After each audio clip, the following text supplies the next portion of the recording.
Partai Keadilan Sejahtera merayakan Hari Milad ke-21 di Istora Senayan, Jakarta pada Sabtu 20 Mei 2023.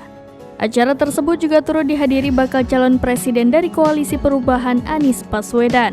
Pantauan Tribunnews.com, Anies Baswedan tampak memakai jas dan peci berwarna hitam.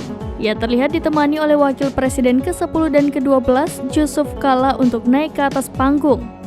Tak hanya JK, sejumlah elit PKS juga turut terlihat menemani keduanya naik ke atas panggung acara. Mereka diantaranya adalah Ketua Majelis Syuro PKS Salim Segaf, Presiden PKS Ahmad Syeku, dan Sekjen PKS Habib Abu Bakar Al-Habsyi. Mereka lalu berkeliling panggung dan memberikan lemparan salam kepada ribuan kader PKS yang hadir di Istora Senayan.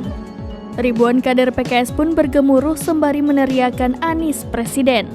Tak hanya Anies, JK hadir pula Ketua Umum Partai Demokrat Agus Harimurti Yudhoyono dan petinggi Demokrat lainnya. Lalu Wakil Ketua MPR RI Ahmad Basarah yang mewakili Puan Maharani juga hadir. Selain itu ada pula Wakil Ketua Umum Partai Nasdem Ahmad Ali yang mewakili Ketum Nasdem Surya Paloh. Sementara itu partai politik lain tidak diundang.